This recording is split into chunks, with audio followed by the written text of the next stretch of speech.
한일 정상이 지난해 일본군 위안부 합의 이행 상황이 사실상 마무리된 이후 첫 회담을 가졌습니다. 회담에서는 양국 관계 발전에 대한 기대와 함께 소녀상 이전 문제도 거론됐는데요. 박근혜 대통령은 합의의 성실한 이행으로 답변을 가름하며 사실상 일본 정부의 향후 행동이 중요하다는 점을 강조했습니다. 라오스에서 김혜영 기자입니다.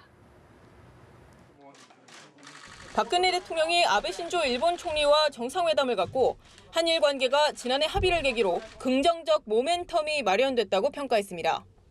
작년 말 위안부 합의 이후에 한일 관계가 개선되면서 다양한 도전과 과제에 공동으로 대응하기 위한 토대를 마련해가는 것을 뜻깊게 생각합니다. 아베 총리도 미래지향적 협력을 발전시켜 일한 신시대로 가고 싶다고 언급했는데 소녀상 철거를 원한다는 뜻도 함께 피력했습니다. 교도통신에 따르면 아베 총리는 양국 간 합의에 소녀상 철거가 포함된다는 인식을 전하면서 합의의 착실한 실시를 향해 노력을 부탁하고 싶다고 말했습니다. 이에 박 대통령은 소녀상 언급 없이 합의의 성실한 이행으로 양국 관계를 미래지향적으로 발전시키길 바란다는 취지로 답했습니다. 일본군 위안부 문제에 대한 일본의 태도가 소녀상 건립으로 이어진 만큼 일본 정부의 향후 행동이 중요하다는 점을 강조한 것으로 풀이됩니다. 박 대통령은 또 회담에서 한미일 3국 간 공조체제를 통해 북한 도발에 강력히 대응하기로 뜻을 모았습니다. 아베 총리도 최근 북한의 미사일 발사를 용서할 수 없는 폭거로 규정하며 확고한 대북 공조 의지를 다졌습니다. 이로써 러시아와 중국, 미국에 이어 일본까지 4강 외교전을 모두 마무리한 박 대통령은 이제 동아시아 정상회의에서 마지막 대북 공조에 고삐를 쥘 예정입니다. 라오스 비엔티안에서 연합뉴스TV 김혜영입니다. 아세안 정상회의 참석차 라오스를 방문 중인 박근혜 대통령이 비엔티안에서 열리는 동아시아 정상회의에 참석합니다. 박 대통령은 회의에서 북핵과 미사일 도발 위협의 심각성을 알리고 북한이 올바른 선택을 할 수 있도록 국제사회가 유엔 안보리 결의 이행 등을 통해 북한을 압박해야 한다고 강조할 것으로 전망됩니다.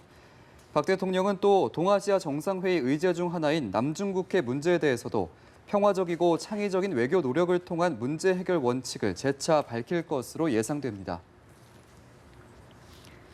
이번 주 열린 주요 20개국 G20 정상회의와 동아시아 정상회의는 도발 수위를 높이고 있는 북한에 대해 한미일 3국 정상이 공조를 재확인하는 자리였다고 할 수 있습니다.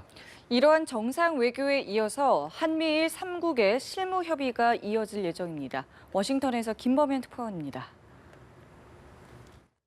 박근혜 대통령과 버락 오바마 미국 대통령, 아베 신조 일본 총리 등 한미일 3국 정상은 이번 주 릴레이 회담을 통해 북한에 강한 경고 메시지를 보냈습니다. 북핵 불용 원칙은 물론 북한의 도발에 강력 대응한다는 의지를 재확인한 겁니다. 이런 정상 간의 공통된 인식을 바탕으로 한미일 3국은 대북 공조 강화 방안을 모색하게 됩니다. 그 첫 순서는 미국 측 북핵 육자회담 수석대표인 성김 미국 국무부 대북정책 특별대표의 일본과 한국 방문입니다. 미 국무부는 성김 대표가 일본을 찾아 일본 측 육자회담 수석대표인 가나스키 겐지 외무성 국장을 만나는 데 이어 12일부터 13일 한국을 방문해 김홍균 외교부 한반도 평화교섭본부장과 회동한다고 밝혔습니다. 한미일 3국 정상이 이번 다자외교 무대에서 합의한 사항을 토대로 북한의 핵과 미사일 도발에 따른 공동 대응책을 모색할 것으로 예상됩니다.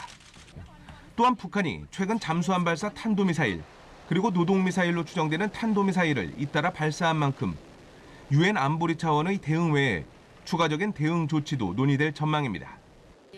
북한의 육자회담 차석 대표인 최선희 외무성 미국국 부국장이 지난 6일 중국을 전격 방문한 가운데 한미일 역시 발걸음을 재촉하는 모습입니다.